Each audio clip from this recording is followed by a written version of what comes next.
चलो सुनो, फिर से पॉइंट पे आते हैं। क्या था पॉइंट?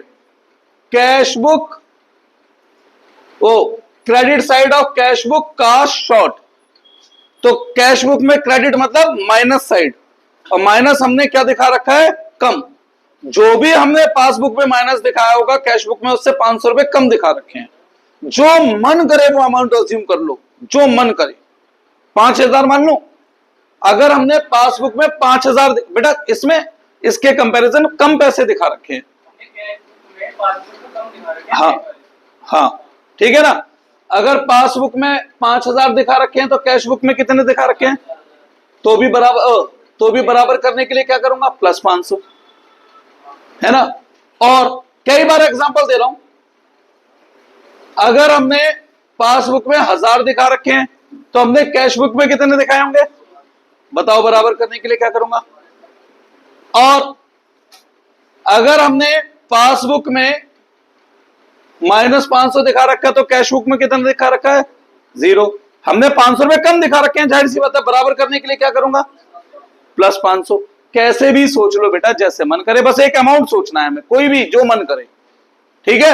अदरवाइज इस पॉइंट को याद करना पड़ जाता है और वो बड़ा टेढ़ा पड़ जाता है।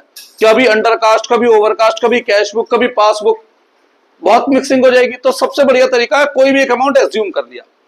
क्लियर है पॉइंट? अब तो बताओ क्या अमाउंट एज्यूम करूं? जो कहोगे वो एज्यूम करता हूं। 5000 लो, हमने पासबुक में कितना दिखा रखा है और कैश बुक में 500 रुपए कम। बराबर करना है, क्या करूंगा? प्लस 500 और सेम लाइन उतार दो। ये क्यों बताना है हमें? हमें तो 500 रुपए दिखाना है बस। बेटा ये तो मेरे दिमाग में क्या सोच है वो है, ये टीचर को कोई ना दिखानी हमें। Credit side of cash book cast short कितने रुपए? को जो मन करे। बराबर तो हर बार कितना हो रहा है? बराबर तो 500। हमें तो बराबर वाला अमाउंट लिखना होता है ना बेटा इसमें। हाँ, उसमें कुछ भी ले लो, तभी तो मैंने 3-4 एग्जांपल लिए, पर अमाउंट बराबर होके क्या आएगा? 500 ही आएगा। यहां तक कोई डाउट है? अब इसे क्लोज करने का तरीका, प्लस साइड का टोटल करके बताओ। 7, 19,500, 20, 45,000 है प्लस का टोटल। माइनस का टोटल बताओ, 2550। दोनों साइड का टोटल क्या आना चाहिए? बराबर। किस साइड का टोटल बड़ा है? इस और उसका नहीं, प्लस या माइनस। जब प्लस का टोटल बड़ा है तो ओवरड्राफ्ट कह रहा हूं, बैलेंस एज पर। ऊपर कौन सी बुक थी? तो नीचे। और अमाउंट किस साइड लिखूंगा? अकाउंट में हम क्या करते हैं? दोनों का टोटल बराबर, तो अमाउंट किस साइड लिखूंगा? इधर साइड। 42,450। देखना, हाँ डिफरेंस देखो। आंसर क्या है इनका? जिनके पास बुक है,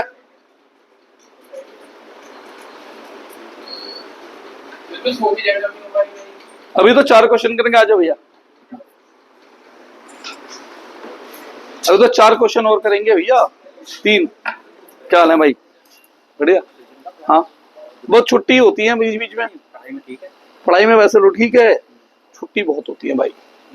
अब देखो होता क्या है, गणित और मैथ्स अकाउंट्स में क्या है, जैसे क्लास बीच बीच में स्किप हुई, आधा पढ़ा आधा नहीं पढ़ा, तो एग्जाम में क्वेश्चन कैसे ढंग से? अभी भी देखो 3-4 दिन बाद आया।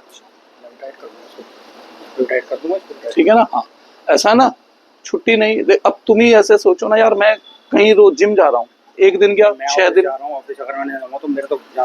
मैं जिम की बात कर रहा हूँ, सीखने की। एक दिन क्या 6 दिन छुट्टी यार। एक दिन बाद 6 दिन बाद जाऊंगा तो कौन सा मेरा कुछ वही का वही सब वापस जीरो हो जाना, वापस जीरो। बस थोड़ा सा छुट्टी का, है ना? ठीक है भाई। नहीं तो मैंने उन्हें मैसेज किया था छुट्टी का, इसकी छुट्टी का। अभी और करवा रहा हूं बेटा क्वेश्चन, 1-2 बार और, 1-2 बार और कराऊंगा तो थोड़ी सोच आने लगेगी, है ना? लाओ बुक दिखाओ। ये 25 वाली तो है, ये मैंने कराया था पासबुक का।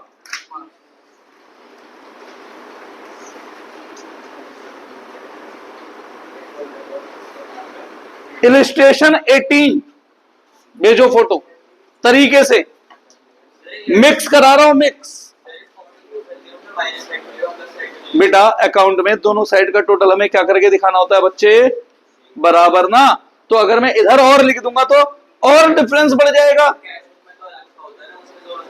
बेटा हम कैश बुक बना रहे हैं मेरे बच्चे, हम केवल रिकंसाइल कर रहे हैं। रिकंसाइल में हमें क्या बनाना है कि अगर मैं इस डिफरेंस को ढूंढ के दूर कर सुनो तो मेरा ये बैलेंस बचेगा, समझ गया। इसलिए इधर लिखा जिससे दोनों साइड का टोटल क्या बन जाए, इक्वल बन जाए। ठीक है ना, क्लियर है ना। ये है बेटा, हम कैश बुक तो बना ही नहीं रहे ना, हम रेक्टिफाई कर रहे। मैंने पिछली क्लास में भी क्लियर किया था कि हम गलती नहीं सुधार रहे, हम केवल क्या देख रहे हैं, दोनों बुकों का डिफरेंस मैच कर रहे हैं। सही है, हाँ बेटा करें। आ गया क्वेश्चन देखना तुषार जी, आगे आ जाओ, थोड़ा सा और ध्यान रहेगा। बेटा देखो अंग्रेजी की भाषा के लिए ही तो प्रैक्टिस करनी है, अदरवाइज तो मैंने तो बस इतना ही सिखाना था जितना सिखाया है। प्रैक्टिस ही क्यों कर रहे हैं, उस भाषा की वजह से तो कर रहे हैं। बेटा पेन उठाना। हाँ भाई पहले बताओ इस क्वेश्चन में कौन से मंथ की बात हो रही है,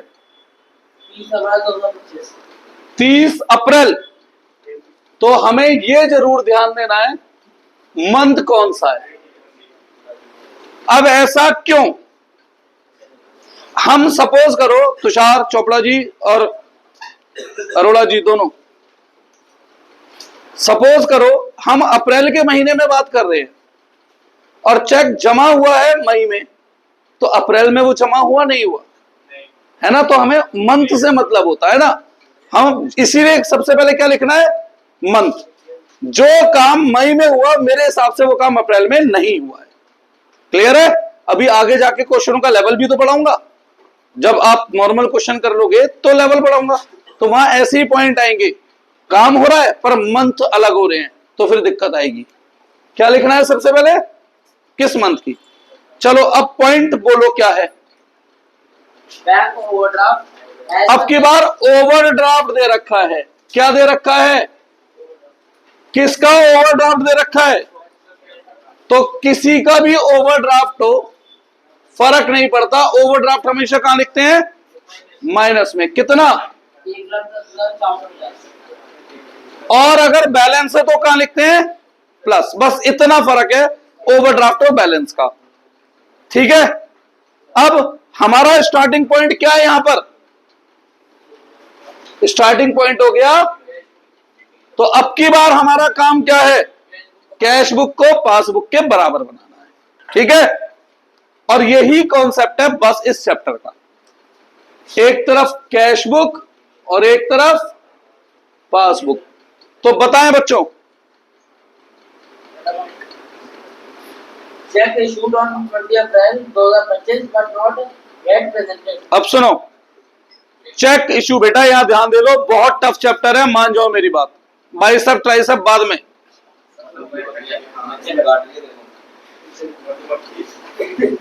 अभी इतना बड़ा विषय है, इसका प्रचार करोगे नहीं ना बेटा। पढ़ ले बेटा, बहुत मुश्किल चैप्टर लगेगा नहीं तो सच में। ठीक है, पहले एक तो हम सीबीएसई वाले बच्चों की अंग्रेजी बहुत अच्छी होती है, ये कड़वा सच है। ठीक, हम कहीं ना कहीं अंग्रेजी में मात खाते हैं, बोलते हैं पर अंदर खाने में पता है कि हम मात खाते हैं। ध्यान दे लो बेटा, है ना। अब बेटा कितनी अच्छी आ जाए, सीबीएसई वालों की अंग्रेजी होती टूटी फूटी है। अब पढ़ लें, चलो पढ़ो फिर से।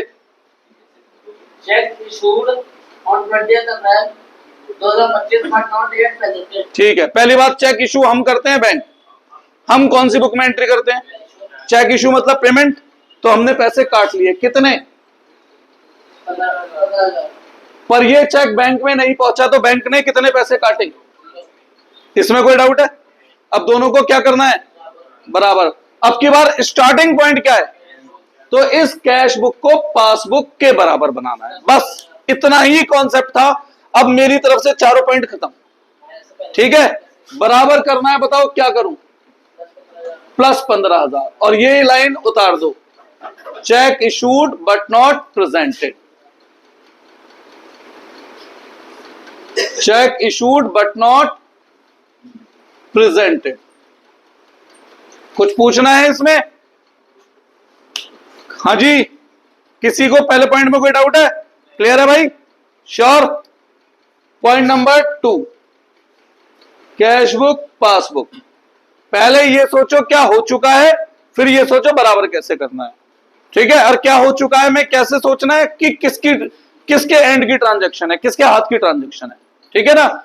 चेक इशू मेरे हाथ की ट्रांजैक्शन है, बैंक चार्ज बैंक के हाथ की ट्रांजैक्शन है। क्लियर? आगे बढ़ो। Cheque deposit but not yet credited by bank. ठीक है भाई, चेक डिपॉजिट मेरे हाथ की ट्रांजैक्शन है बैंक के, तो जब मैं बैंक में चेक डिपॉजिट करता हूं तो मेरे हिसाब से खाते में पैसे बढ़ते हैं कम होते हैं? अब मैं कौन सी बुक में एंट्री करता हूं? तो मैंने तो बढ़ा दिए कितने? 22,750। पर बैंक ने क्रेडिट नहीं करा। बैंक ने कितने बढ़ाए? हाँ हाँ, 0। अब दोनों साइडों को क्या करना है? स्टार्टिंग पॉइंट क्या है? तो इस कैश बुक को 0 के बराबर बनाना है, -22,750। अब बताओ क्या सच में बहुत मुश्किल था ये पॉइंट? ठीक है, क्या था ये? Check deposited but not credited by bank. ठीक है, बस यही तो थिंकिंग है। स्टार्टिंग पॉइंट देखना है और उसके बाद दोनों को बराबर करना है। अब ओडी और बैलेंस से हमें फर्क पड़ नहीं रहा, क्यों?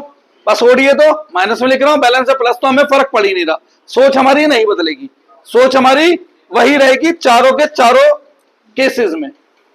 Cash book passbook. पढ़ो अगला point. Check deposited by customer credited in account was not advised by the bank. अब सुनो, चेक डिपॉजिटेड बाय, हाँ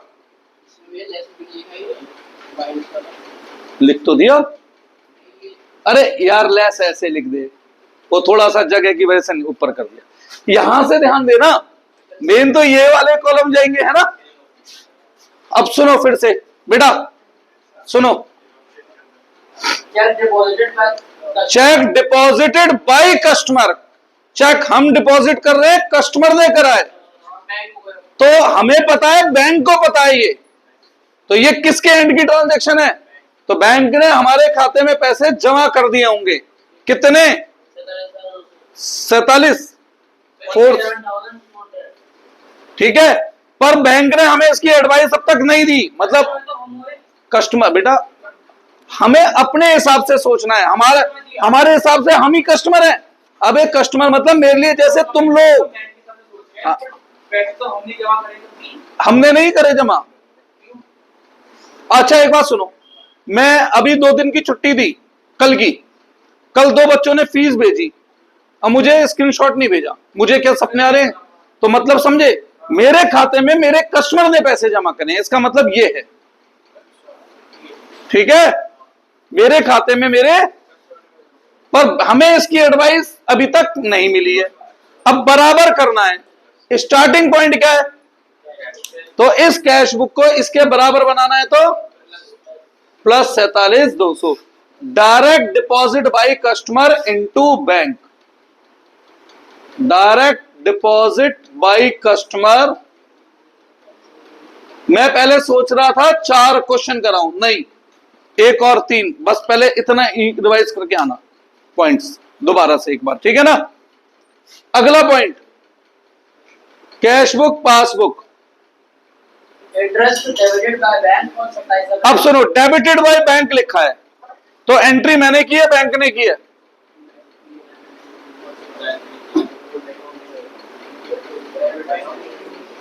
किसने की एंट्री? बैंक किसमें करता है? अब पासबुक में डेबिट का मतलब मैंने क्या लिखवाया था? माइनस कितना? 12,115। हमें पता है इस बारे में? नहीं, बराबर करना है। क्या करूं बताओ? ठीक है, -12,115। वीडियो हाँ बेटा,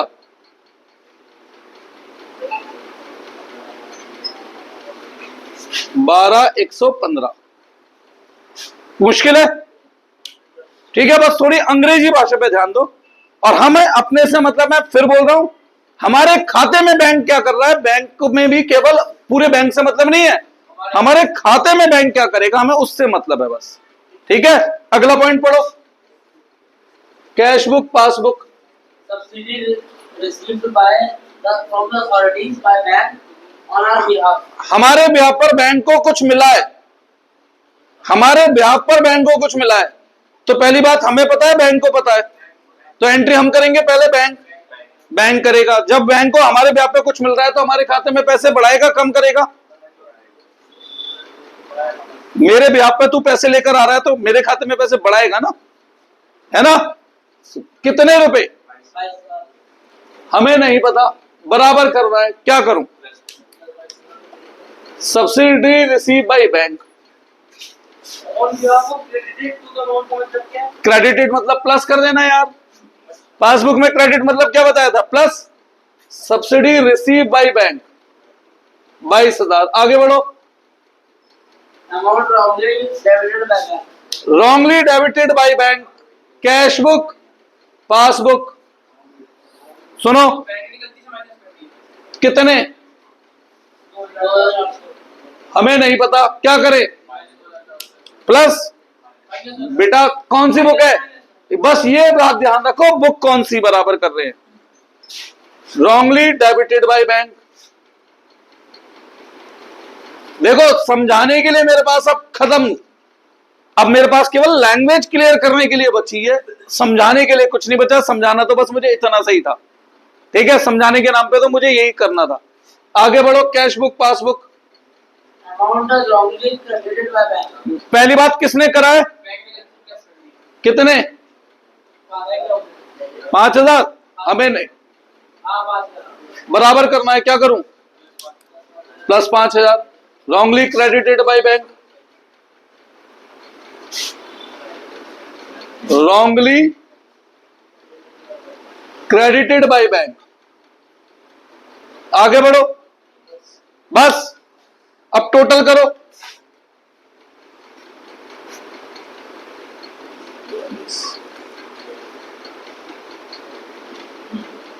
$89,200। इस साइड का टोटल करो,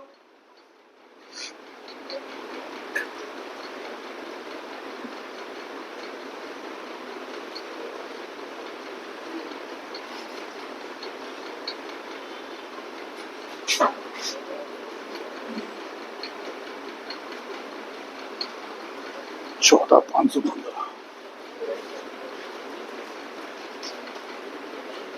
147,715। किस साइड का टोटल बड़ा दिख रहा है, माइनस का। अगर माइनस का टोटल बड़ा है तो क्या लिखूंगा, ओवरड्राफ्ट। एज पर ऊपर कौन सी बुक थी, तो नीचे, गौरी जी कुछ कुछ क्लियर हो रहा है बेटा, पासबुक। और अमाउंट किस साइड लिखूं, जिस साइड कमी होती है, कमी इस साइड है। बताओ कितना डिफरेंस आ रहा है, वो हमारा आंसर होगा।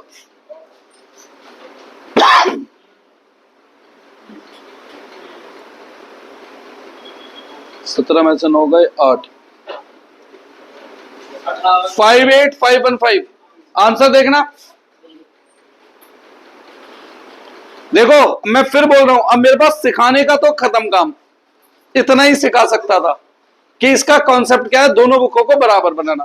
भैया लैंग्वेज तो हर क्वेश्चन में अलग हो सकती है ना, क्या लैंग्वेज के लिए मैं पहले से प्रिपेयर कर सकता हूं, नहीं। तो उसका एक ही तरीका है, प्रैक्टिस, यानी कि ज्यादा से ज्यादा क्वेश्चन, करीबन 25-30 क्वेश्चन कर दें तो अपने आप ही हमारा काम खुल जाएगा फिर, है ना बेटा। लैंग्वेज की बात है, सिखाने के नाम पे क्या है, कैश बुक है तो उसे पासबुक के बराबर लिया हो, पासबुक है तो पासबुक को कैश बुक के। और चारों के चारों पॉइंट हमारे तो ऐसे ही है, सेम। मैं तो 4 कैटेगरी से भी नहीं सिखा रहा, 4 डिफरेंट तरीके मैंने लिखे हैं, सिखा कोई ना रहा उन्हें मैं अलग अलग। क्लियर है? अब जैसे एक और क्वेश्चन करता हूं लास्ट। हाँ क्यों, अभी तो बहुत टाइम बच रहा है, 15 मिनट है। चलो अच्छा, ये तो समझ में आए। आज मैं होमवर्क नहीं दे रहा हूं, फिर इतना आप पहले रिवाइज करके आएंगे बेटा। मैं देख जाके अपलोड पे अभी घेर दूंगा, अब वो कब होगी उसके बाद मेरे हाथ में नहीं है। कई बार तो आधे एक घंटे में कर देता, कई बार 8-8 घंटे भी लगा देता भाई नेट, है ना। वो मैं जाती ही गिर दूंगा घर जाती। तो 2 वीडियो है ना, देखते हैं क्या होता है। सही है, पहले बताओ यहां तक कोई डाउट है? कुछ समझ में आना शुरू हुआ? थीम समझ गए? थीम तो पूरी समझ गए, अब तो लैंग्वेज की बात है। अगली क्लास में और कुछ क्वेश्चनों में ट्राई करूंगा लैंग्वेज, फिर होमवर्क दूंगा। सही है ना। ये लो बुक, चलो ईगो वाले रुक जाओ।